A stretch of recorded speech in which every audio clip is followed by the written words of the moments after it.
Hi everyone, this is Sistren, and this is going to be a video series teaching you how to learn German. This first video is going to be two parts, and the first part is going to talk about how to learn a foreign language. So the second part will start talking about specifics of German. I'm making this video because I think that there's a lot of misinformation out there about learning a foreign language, and especially when it comes to my target audience here. And my target audience is monolingual English speakers. So if that describes you, this video should be probably pretty helpful for you. If this doesn't describe you, you might just want to skip this and go on to the actual lessons. But throughout the lessons, I am going to explain as if you were a monolingual English speaker. I've taught English as a second language to Chinese students before. If I were teaching German to Chinese students, I would do it very differently than I'm intending to do this here. I'm not going to go into it now, but this is my target audience. So some of the myths I want to get out of the way are, okay, first let me talk about what the idea of this video series is going to be. I want this to be if you're able to take a German class, please just do that. A German class is going to be your best opportunity and your best chance to learn. The advantages of an actual class are you have classmates you can talk to, you can get a lot more feedback. It's just the best way to learn, in my opinion, provided your teacher isn't terrible, provided that the curriculum is good. But even if there's a community college class available or a class at your high school, I would strongly recommend that you do that. And there's kind of a gap. So if you're not able to take a class, what are you going to do? You can do self-study. But generally, if you are a monolingual English speaker, self-study is pretty confusing. You're going to have a really hard time figuring out what to do. What book do you buy? What resources are good? What should you start with? How should you practice? It's all just kind of a mystery if you've never learned a language before. So I don't really find that to be a viable option. And then, your last tier choice is something like Rosetta Stone or Pimsleur. And I really don't think these are viable choices either. Pimsleur can be a okay supplement to a class, or if you really know what you're doing in self-study, Pimsleur might be a good way to just get some phrases under your belt and practice pronunciation along with a tape. Same for Rosetta Stone to an extent, but I'm going to go into my critique of why you should avoid these in just a moment. So I want this class to be or this video class, whatever it is, I want it to be kind of a middle ground between taking a class and self-study. It can guide you into self-studying, and it can serve as a substitute for a class. So I'm hoping I can kind of fill that gap a little bit for people who otherwise don't have a good opportunity to learn German. So why is Rosetta Stone bad? Well, let me use an analogy. A lot of people try to get in shape, and what's your first thing you do when you tell yourself, oh, I want to get in shape, I'm going to make some changes? You generally buy a gym membership, right? So when you buy that gym membership, how do you feel? You might tell your girlfriend or your parents or your friends, yeah, I'm going to get in shape, I'm buying a gym membership tomorrow, or I already bought a gym membership. This is always like your first step. It feels, you've got started, you're doing something. It makes you feel like you've really already halfway there. But you haven't really done anything. Buying the membership doesn't help you. It just makes you feel good. The only way to actually get in shape is to go to the gym. You have to go there and put in effort, right? There's no avoiding that you're going to have to put in effort at some point. And I feel that this is how a lot of people treat Rosetta Stone. And I think it's pretty clever marketing on Rosetta Stone's part that I think they've made this connection. And you walk into this bookstore and you see like a box that says German on it. And,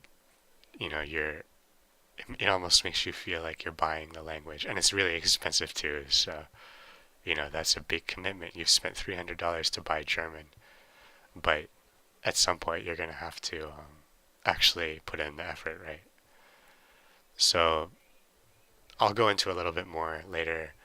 Rosetta Stone has other faults, but this is the very prevalent misconception that I want to dispel straight off the bat. So these videos, if you're watching them, I'm not trying to replace Rosetta Stone. I'm just trying to, I don't mean replace, but I'm trying to give you a viable alternative to Rosetta Stone or getting confused and not knowing how to study on your own. I want to bridge the gap somehow. Okay, so let me talk a little bit about language in general. I have my degree in linguistics, and I've been tutoring German to some extent for years. I've taught English as a second language. I really, I don't know, I find language acquisition just really fascinating. Um, I've also learned Chinese, so I have a pretty good understanding of how different languages can work. And linguistics does a lot of studying about language acquisition because language acquisition is really kind of a mystery. We know a lot about it, but there's just so many things that are kind of mysterious. We know that it happens, but we don't know why. Um, but I'll try to just give you the gist of the research, and even though a lot of people are going to disagree within linguistics, I'll try to tell you what is a generally agreed upon consensus. And when I tell you something that isn't generally agreed upon, I'll make sure to tell you that it's my opinion. Um, so your native language, how did you learn your native language? When did you learn your native language? And again, I'm assuming your native language is English, and I'm assuming this is the only language you speak. If you happen to also speak Spanish or Chinese because your parents raised you with that language, you probably have two native languages. I'm not going to get too deep into that. But, and then this German, this is your second language that you're learning as an adult. So there's a very big difference between these, and I'm going to talk about that. Okay, so your native language, you learn this as a baby.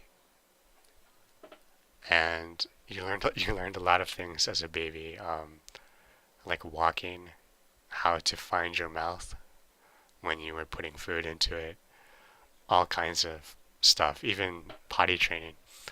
Do you even remember that? Probably not. So, maybe those things required a lot of effort for you at the time, but generally speaking, it required no effort. And the same goes for your language acquisition. Now, I'm not saying this is a bad thing. This is pretty awesome that your brain was able to learn your native language without even trying. But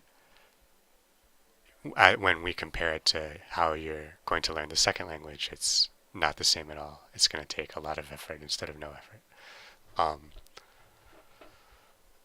So the end result of this acquisition of the language, your native language, is your brain is like this amazing filter or computer or processor, however you want to think of it.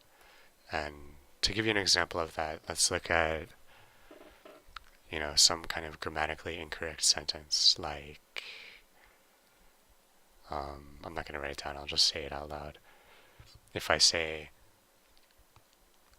an iPhone yesterday in the store bought I, you immediately think that sounds very awkward, and you could probably tell me why afterward, but before you consciously know why, you know it's wrong. And that's because your brain knows what to expect. It knows when it hears a word in a certain spot, a word with a certain conjugation, a word in a certain tense, it automatically knows what to expect next. And if what it hears deviates from that, suddenly it filters that, and it's making you do extra work, making you conscious. If the mistakes are bad enough, you're going to have to make some conscious effort to process it rather than your brain just automatically knowing, okay, that's the meaning. Um, and this filtering effect is actually very, very strong when it comes to pronunciation. Your brain actually can trick you into hearing sounds that you don't hear. Go onto YouTube. You're already on YouTube, but type in McGurk effect into YouTube and just watch the video for an example of how your brain can actually make you hear a sound that you are not hearing. This is really the strong. I could explain for a long time, but if you just watch this, you'll know what I'm talking about. So that's your native language. It's pretty much automatic. It doesn't take effort. And so where this line that I've drawn here, when does that line change? When are you not a baby? When does it not require no effort? This is called the critical period, and it's generally agreed to be about 12 years old. So look at it like this. If I just draw a quick chart. And there's a lot of disagreement about this theory within linguistics, but the disagreements are generally like, oh, is this a neurological thing? Is this the mother language interfering with the acquisition of the second language? All kinds of stuff like that doesn't really matter to you. The point is that when you're 0 years old, when you're 75 years old, how does this line... Okay, so say this is your difficulty. This is difficult, and this is easy. And also, just pluses and minuses, because not only is it easier or more difficult, it's also not like, say you learn when you're a baby, it's easy and your result is native like speaking. Whereas if you learn when you're 75 years old, it's going to be super hard, and even if you do really, really well, your end result is probably going to be, those should be minuses, I guess, less good than your result than when you're younger. So you're wondering, what does this line look like? 12 years old is the critical period. So if this is 12, does the line look like this? No, it's not a rigid cutoff point. It's like a continuum, but it's something like it gets a little bit harder until you're 12, and then it goes up significantly, and it kind of tapers up as you get older. So younger is always better, but once you've passed the age of 12, you're in a pretty shitty situation either way. It's gonna be really hard after 12. Even if you're 13, it's much better. the sooner you start, the better for sure. But anytime, most people watching this are probably well past 12 and you're in adult territory. You know, it doesn't really matter where exactly that line is, but it's pretty much after 12, somewhere here. Um, so most of you are not learning, you're gonna have learned German as a baby or a child or whatever you're learning as an adult, even if you're 13 or 14. Okay. Um, so learning German or another language as an adult, your native language is going to. Okay, and this is. Let me go back to Rosetta Stone. Why don't I like Rosetta Stone? This is what Rosetta Stone will do. You'll see like a little kid standing here. I guess he's a little kid because he has a basketball or something. I don't know what they do. And then he's standing under, I don't know, like a car. That's a really ugly car. On a hydraulic lift. They always have really weird stuff happening. So here we have what is happening here? I don't know. But if you want to figure out what's happening, you read the text that they write. So they'll write something in German. And this is a very, it's not a recent trend, but it's been around for a while where a lot of language teachers think that you should only teach in the target language, meaning German in this case, because anything other, because that's how you learn as a baby. You learned English by hearing English. So obviously you should learn your next language by hearing that language and not your native language. But your native language is a really useful tool, and you can't just, it's obviously going to interfere and cause a lot of problems, but it also can help you as well. So you shouldn't just, I think it's very naive to think that this is the best way to do it. Let me show you how this Rosetta Stone thing works. So you see this, and there's a button that you press play, and you press play, and then the audio just says, Der Junge ist unter dem Auto. Der Junge ist unter dem Auto. And you're left to decide, what does that mean? Obviously, there's a little boy standing under a car. So it means the boy is under the car. Luckily, this is a very clear-cut example. The only issue is this means the, and this means the. Why? Why is this an R? Why is this an M? Why is there two different words for the?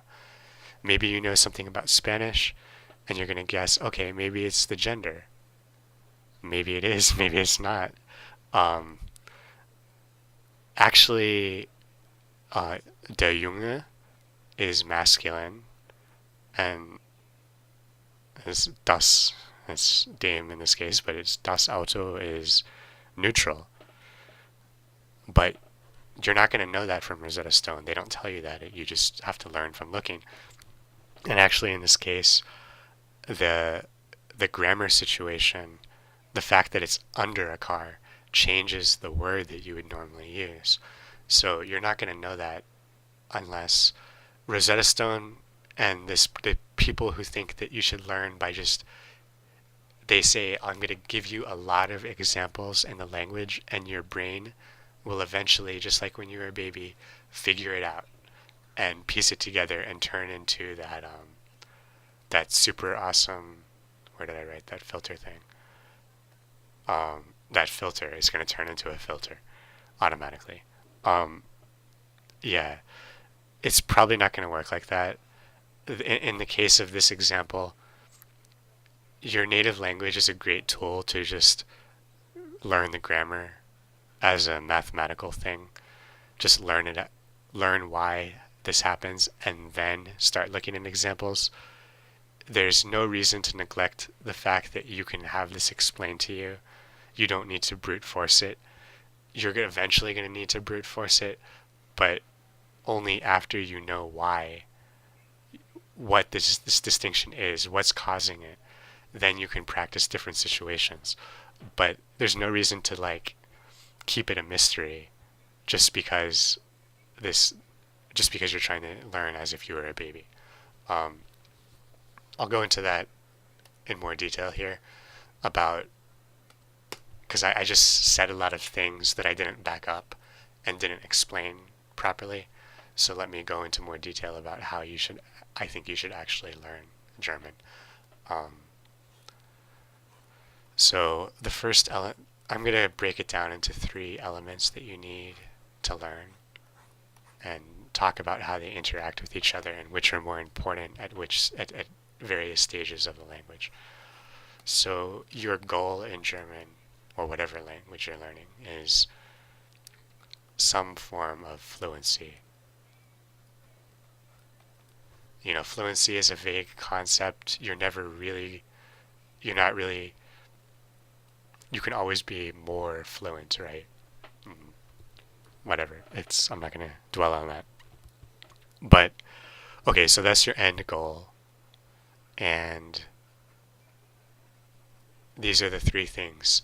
So the first one is fundamentals. And what I mean by fundamentals would be general kind of book learning.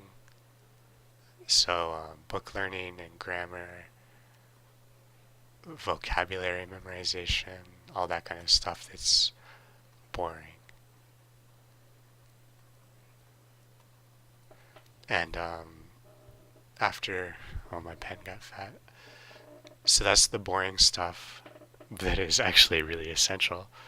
And then this is the fun stuff, practical use.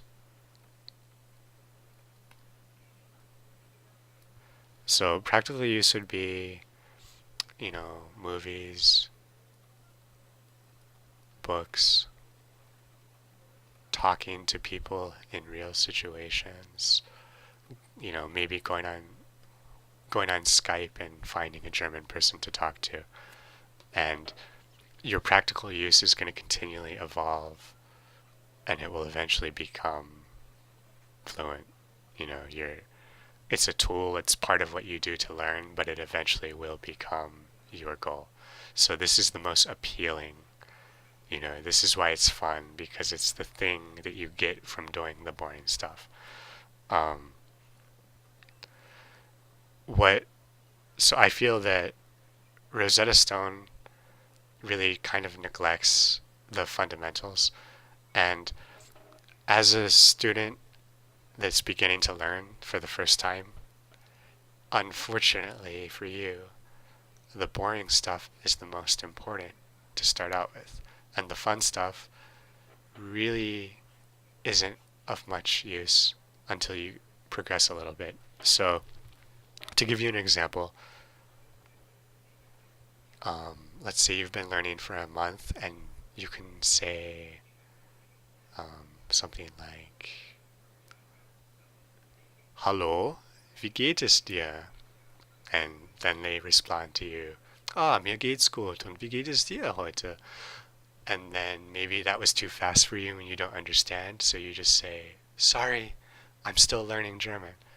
And that's it, your conversation's over. So it really, practical use is great once you can do it, but there's really there's some point along your learning where you can suddenly make really good use of practical use, and you can really start diving into all kinds of sources, talking to people, and that's when it really starts to get fun. But until that point, you're really kind of just inefficiently using your time. If you try to talk to people, if you try to watch a movie, maybe you watch Goodbye Lenin and you understand like 5 words in a 2-hour movie. You could have spent that 2 hours doing this boring stuff and you would have gained a lot more. So is my solution to this to only do boring stuff and never do the practical use? No, my solution is what I just call thinking on the bus, in line, anywhere. So I use this as kind of a gap a way to bridge the gap between these two boring things. Because instead of over explaining this, let me just give you an example. You're sitting on the bus or driving your car, you have some kind of downtime, and you've been learning German in the boring textbook way, and now you try to just, instead of playing Sudoku or Words with Friends or just doing some kind of puzzle game, you just make a game in your head where you try to think of how you would say different stuff in German. And this it's kind of like a simulated practical use because you're thinking, how would I say something that I want to say? And then let's say you think of, um, I love my dog. And you've been learning for, like 3 months, maybe less, maybe more. And you know how to say this. Just, you don't even have to look it up. You just know all these words. Maybe you have to think about it a little bit to make sure your grammar is good and you're using all the right genders and cases. But generally, you know. And you think, ich liebe meinen Hund. And so then you say, okay, cool, I can say that. What about, I like my dog, but my grandpa's dog is terrible. I hate his dog. And you think, oh shit, I know all the words, but I don't know how to say hate. Oh, this should be seinen.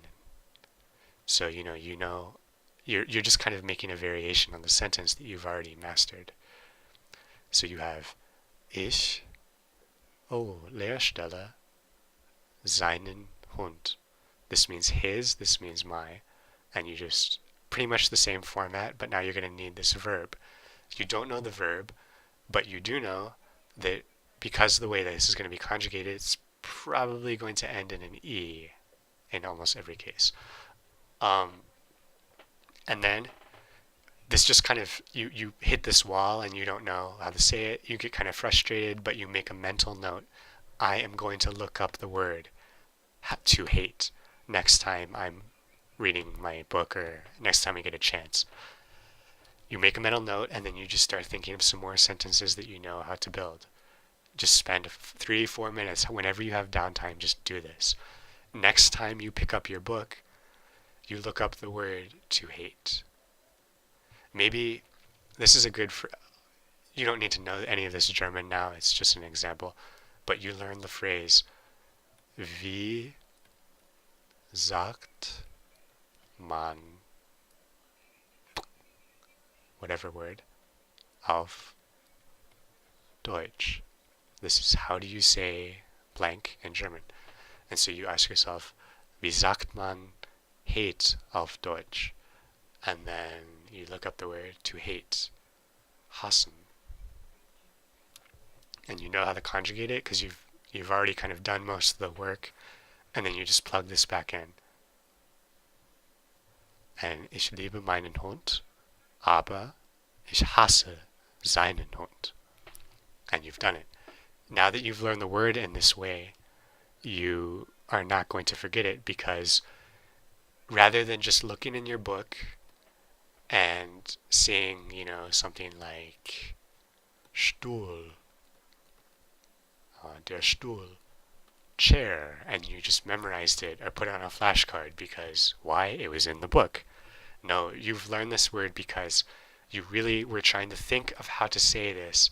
You didn't know how to say it and got frustrated, so you went and found out, and now you've earned that word. You know it, and the chances that you're going to forget this are much, much less than just some random vocab word that happened to be in your book. Hopefully that all made sense, but I feel that this idea of thinking and being, you just have to keep yourself motivated to know that this boring stuff is eventually going to pay off and allow you to start doing practical stuff.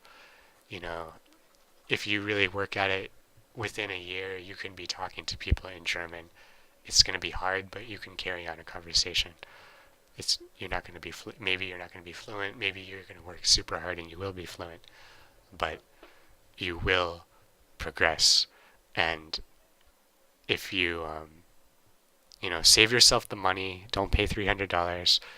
Maybe taking a class is worth $300, but spend the time and approach it with the right mindset, and you really can make progress, and you can really move past the stage where you're buried in a book most of the time.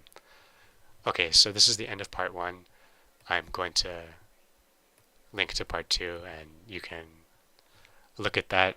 And I'm going to talk about the features of German and how it's different from English in part two. And after this introduction, I'll begin the actual lessons, which will include a PDF as a kind of a textbook, and I'll explain I'll actually start teaching German in that. Okay, thanks. See you next time. Bye.